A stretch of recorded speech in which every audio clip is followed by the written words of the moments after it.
नमस्कार, आप देख रहे हैं आईमा मीडिया। महाराष्ट्र कांग्रेस अध्यक्ष नाना पटोले ने राहुल गांधी की तुलना भगवान राम से करके एक नए सियासी विवाद को जन्म दे दिया। इस बयान पर भाजपा ने तीखी प्रतिक्रिया देते हुए इसे हिंदू आस्था का अपमान और चापलूसी की पराकाष्ठा करार दिया।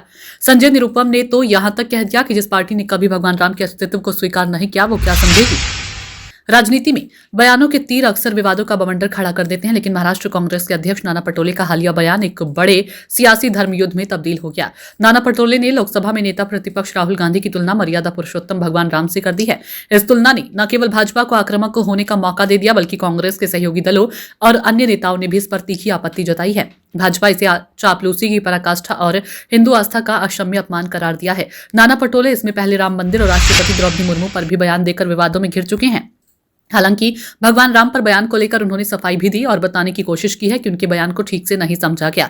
नाना पटोले ने एक इंटरव्यू में तर्क दिया कि राहुल गांधी वही कर रही हैं जो भगवान राम करते थे, यानी पदयात्रा और जनसंपर्क। उन्होंने राहुल गांधी के संघर्ष और उनके राजनीतिक कदमों को राम के आदर्शों के समतुल्य बताने की कोशिश की।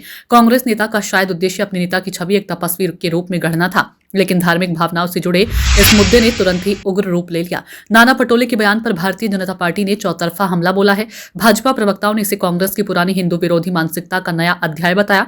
भाजपा के प्रवक्ता सीआर केसवन ने नाना पटोले के इस बयान को करोड़ों हिंदुओं की भावनाओं पर कुठाराघात बताया है। उन्होंने कहा, नाना पटोले द्वारा राहुल गांधी की तुलना भगवान राम से करना सबसे आपत्तिजनक है। इसने करोड़ों हिंदू भक्तों की भावनाओं और आस्था को बहुत ठेस पहुंचाई। यह एक गंभीर अपमान है। केसवन ने पटोले के पुराने बयानों की भी याद दिलाई।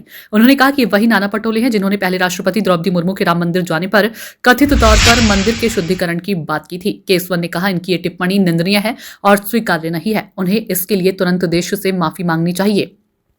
भाजपा के एक और प्रवक्ता शहजाद पूनावाला ने कांग्रेस के विरोधाभास को उजागर किया। उन्होंने इसे भक्ति नहीं बल्कि दरबारी संस्कृति और चाटुकारिता का नमूना बताया। पूनावाला ने कहा कि एक बार फिर कांग्रेस पार्टी ने चापलूसी की हद पार कर दी है, जो पार्टी कोर्ट में हलफनामा देकर भगवान राम के अस्तित्व को नकारती थी, जो राम मंदिर निर्माण का विरोध करती थी, आज वे राहुल गांधी को भगवान राम बता रही हैं। शहजाद पूनावाला ने राहुल गांधी के पुराने बयानों पर भी हमला बोला। उन्होंने पूछा, क्या नाना पटोले में हिम्मत है कि वे राहुल गांधी से पूछें कि उन्होंने प्राण प्रतिष्ठा समारोह का मजाक क्यों उड़ाया था, उसे नाच गाना क्यों कहा था, राहुल गांधी अब तक अयोध्या राम मंदिर क्यों नहीं गए। ये सिर्फ हिंदुओं की आस्था का अपमान है। लालू यादव के बेटे तेज प्रताप यादव ने भी कांग्रेस को नसीहत दी। उन्होंने कहा कि एक इंसान की तुलना भगवान से कैसे की जा सकती है। इंसान और भगवान में जमीन आसमान का फर्क होता है। उनका यह बयान दर्शाता है कि भगवान राम से किसी राजनेता की तुलना करना गठबंधन के साथियों को भी रास नहीं आ रहा है। शिवसेना नेता शाइना एनसी ने कांग्रेस पर तंज कसते हुए कहा कि उनकी चाटुकारिता की कोई सीमा नहीं बची। उन्होंने कहा कि कांग्रेस का हिंदुओं की आस्था से कोई लेना देना नहीं है। वे ना तो हमारी संस्कृति को समझते हैं और ना ही हमारी परंपराओं को। ये बयान सिर्फ एक नेता को खुश करने के लिए दिया गया, लेकिन इससे समाज की भावनाएं आहत हुई है। इस पूरे विवाद में सबसे तीखा बयान शिवसेना नेता संजय निरुपम की ओर से आया। कभी कांग्रेस में रहे निरुपम ने कांग्रेस के अतीत को कुरेदते हुए कहा कि जिस पार्टी ने हमेशा राम का विरोध किया, आज उसी के नेता राम का नाम ले रहे हैं। संजय निरुपम ने कहा, कांग्रेस पार्टी ने हमेशा राम मंदिर के प्रस्ताव में टांग अड़ाई, राम के अस्तित्व पर प्रश्न चिन्ह खड़े किए। राम के अस्तित्व पर प्रश्न चिन्ह खड़े किए गए। अब ऐसे लोग कह रहे हैं कि उनके नेता राम के आदर्शों पर चल रही हैं। मैं उनसे कहना चाहूंगा कि राम का नाम बदनाम मत करिए। निरुपम यही नहीं रुके। उन्होंने राहुल गांधी और कांग्रेस नेताओं के आचरण पर सवाल उठाते हुए कहा कि इनके लोगों का जो आचरण और चाल चलन है, उसे देखते हुए मैं कहूंगा कि राम से नहीं बल्कि रावण से तुलना करनी चाहिए। बाद में नाना पटोले ने अपने बयान पर सफाई दी। उन्होंने कहा कि मेरे बयान में मैंने जो कहा उसे पहले समझना होगा। जो लोग मेरे बयान को समझे बिना प्रतिक्रिया देते हैं, उनका मानसिक संतुलन बिगड़ चुका है। मैं ऐसे लोगों के बारे में बात नहीं करना चाहता। उन्होंने कहा, रामभद्राचार्य जी से बड़े व्यक्तित्व के हैं, मैं उनके बारे में टिप्पणी नहीं करूंगा, लेकिन एक बात है कि शोषित पीड़ित लोगों के लिए राहुल गांधी की लड़ाई है, किसानों के लिए लड़ाई है, देश के लिए है, और वही काम राहुल गांधी कर रही हैं। उनको क्योंकि वो ब्लाइंड है, दिखता नहीं उनको तो राहुल जी एक्चुअली क्या करते हैं नहीं करते हैं, उनको कितनी खबर मिलती है। मैंने राहुल गांधी और भगवान राम की तुलना नहीं की। भगवान राम की दिखाई गई दिशा पर राहुल गांधी काम कर रही हैं।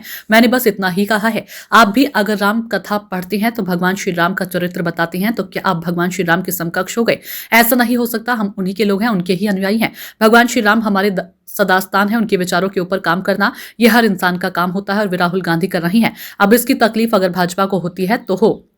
राजनीतिक जानकारों का मानना है कि नाना पटोले का बयान कांग्रेस के लिए एक सेल्फ गोल साबित हो सकता है। ऐसे समय में जब कांग्रेस जनता के मुद्दों पर सरकार को घेरने की कोशिश कर रही है, भगवान राम से राहुल गांधी की तुलना ने भाजपा को एक बैठे बिठाए मुद्दा दे दिया। भाजपा अब इस मुद्दे को भुनाने में कोई कोर कसर नहीं छोड़ रही। पार्टी से सनातन के अपमान और गांधी परिवार की अंधभक्ति के रूप में पेश कर रही है। प्राण प्रतिष्ठा समारोह से दूरी बनाने के बाद कांग्रेस पर पहले से ही राम विरोधी होने के आरोप लगते रहे हैं। ऐसे में राहुल गांधी की तुलना सीधे भगवान से करना न केवल धार्मिक रूप से असंवेदनशील माना जा रहा है, बल्कि राजनीतिक रूप से भी अपरिपक्व कदम दिखाई दे रहा है।